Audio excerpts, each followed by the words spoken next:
Now next topic is missing order in double slit diffraction pattern. ठीक है कि missing order कौन कौन से होंगे डबल स्लिट डिफ्रेक्शन पैटर्न में। तो देखो, जब हमने इंटरफेरेंस मैक्सिमा के लिए कंडीशन निकाली थी मिनिमा की, तो आई थी a plus B sine theta equal to N lambda. ठीक है, और मैं मिनिमा के लिए निकाली थी तो थी a sine theta equal to N lambda होती है, लेकिन n की जगह हम कोई अनदर इंटीजर ले लेते हैं p।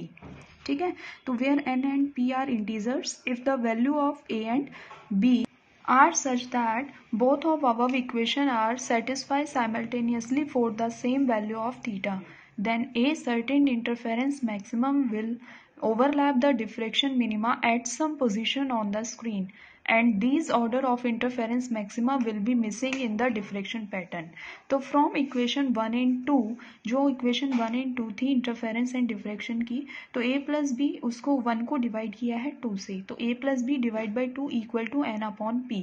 अब इसमें देखो 3 केसेस हैं। यदि हम फर्स्ट केस में b क्या है हमारा, b दो स्लिट्स के बीच का सेपरेशन है। ठीक है, और a क्या है, स्लिट की विड्थ है। यदि हम दोनों के सेपरेशन को b को equal to width of slit ले लें, if b equal to a ले लें, तो a जब हम यहाँ पुट करेंगे तो 2a अपॉन a हो जाएगा equal to n upon p। a से a कैंसिल, तो n इज इक्वल टू क्या आ जाएगा 2p। यदि हम p की वैल्यू 1 2 3 पुट करें तो n आएगा 2 4 6, मीन्स की the order of 2 4 6 etcetera of interference maxima will be missing.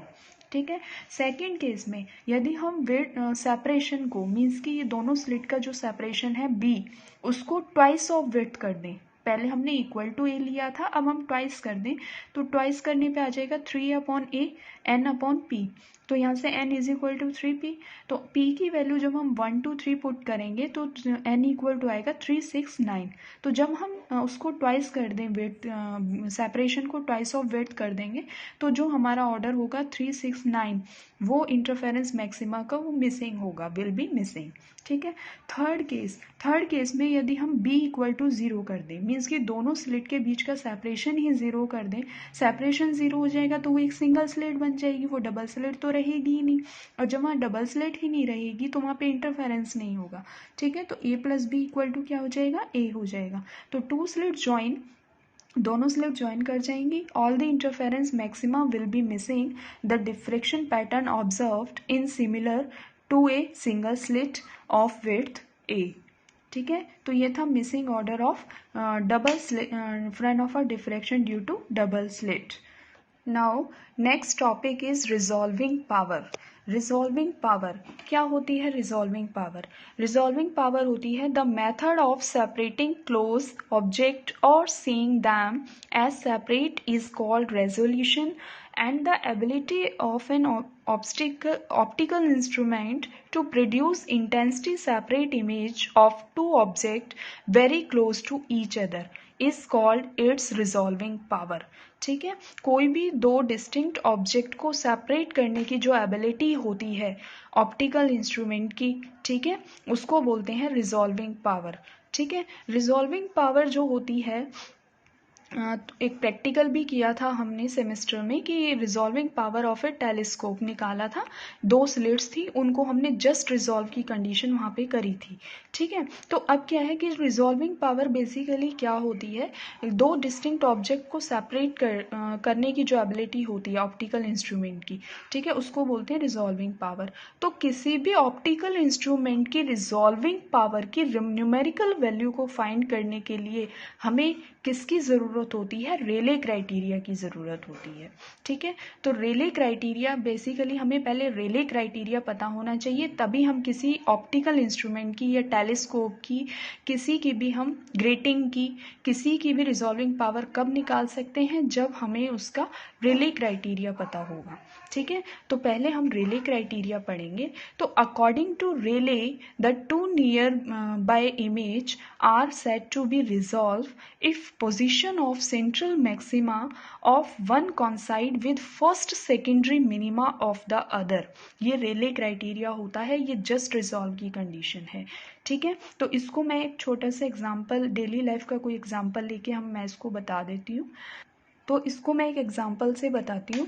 जैसे तुमने नाइट में जब हम देखते हैं एक कार आ रही होती है सामने से, ठीक है, नाइट में रात में जब कार आ रही होती है तो उसकी 2 हेडलाइट्स होती हैं आगे की, ठीक है। जब हम देखते हैं कि वो बहुत दूर है, दोनों मतलब कार है वो हमसे बहुत दूर है, बहुत ज़्यादा डिस्टेंस पे है, तो हमें क्या वो दोनों हेडलाइट एक साथ नज़र आती है? नहीं आती, ठीक है। हमें क्या दिखाई देता है कि दोनों जो है वो एक ही सोर्स है, दोनों हेडलाइट्स एक ही सोर्स दिखाई देता है, ठीक है।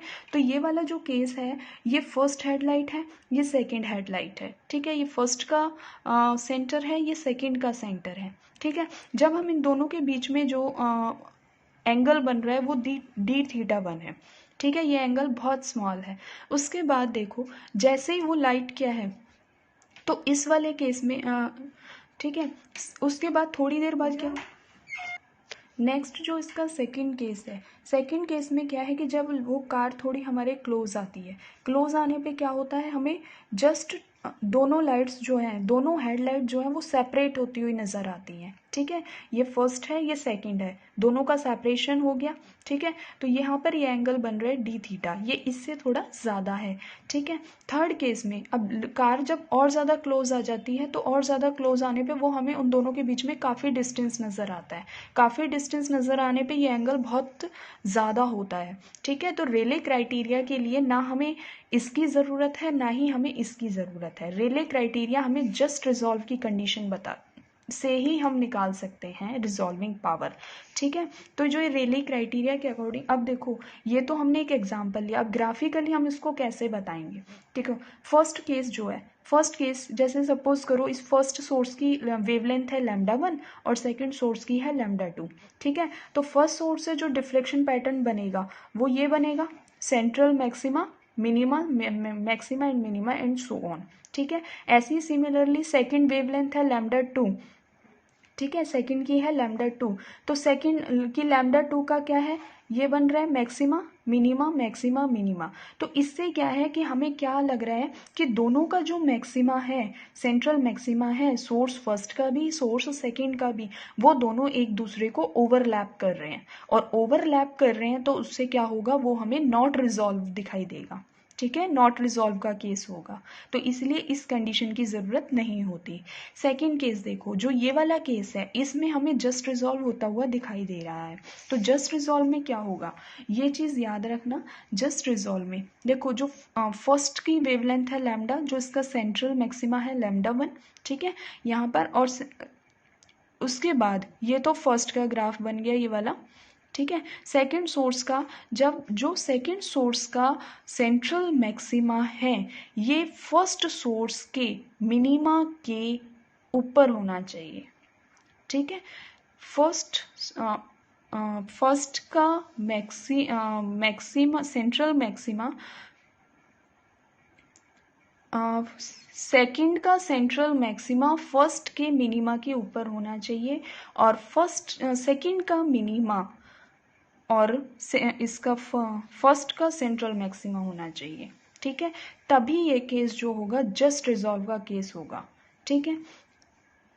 समझ आया है। फर्स्ट वाले में डिफरेंस देखो, फर्स्ट वाले में दोनों एक दूसरे को ओवरलैप कर रहे हैं, ठीक है, लेकिन इसमें फर्स्ट का मैक्सिमा, सेकंड का मिनिमा, सेकंड का मैक्सिमा, फर्स्ट का मिनिमा, ठीक है।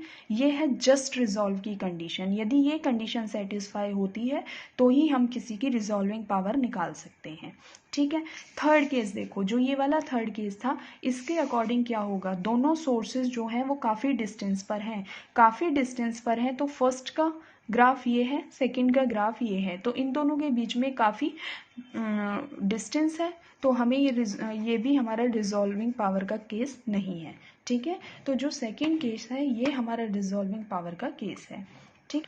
तो अकॉर्डिंग टू रेले क्राइटेरिया जो तुम्हारी थ्योरी लिखी हुई है वो यही लिखी हुई है कि जो मैंने तुम्हें फर्स्ट केस बताया, फर्स्ट केस जो मैंने बताया था कि दोनों जो है कार काफ़ी बहुत दूर है हमसे और दोनों हमें एक ही सोर्स दिखाई दे रहे हैं, तो इफ़ ये वाला होगा, if the central maxima corresponding to wavelength λ1 and λ2 is very close to each other, then the angle of first secondary minima of P is greater than the angle of deflection corresponding to the central maxima of Q and two diffraction pattern overlap each other। तो वो overlap कर जाएंगे तो two lines are not resolve हमें दिखाई देंगी।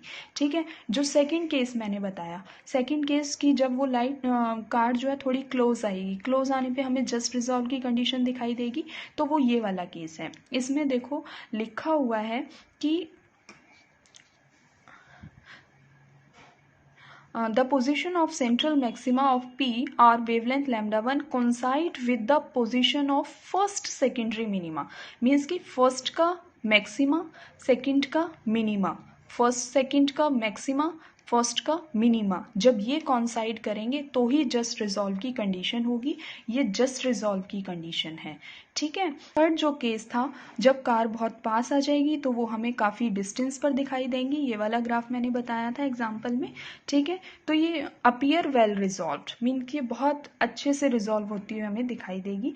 तो हमें जो है रेले क्राइटेरिया में क्या चाहिए होता है कि two nearby image are said to be resolved if position of central maxima of one coincide with the first secondary minima of the other and vice versa। तो ये था रिजॉल्विंग पावर किसी भी ऑप्टिकल इंस्ट्रूमेंट की, चाहे वो telescope है चाहे वो ग्रेटिंग है, किसी की भी हमें रिजॉल्विंग पावर की न्यूमेरिकल वैल्यू फाइंड करनी है तो पहले हमें उसका रेले क्राइटेरिया पता होना चाहिए, जस्ट रिजॉल्व की कंडीशन पता होनी चाहिए, तभी हम उसकी रिजॉल्विंग पावर फाइंड कर पाएंगे। ठीक है, थैंक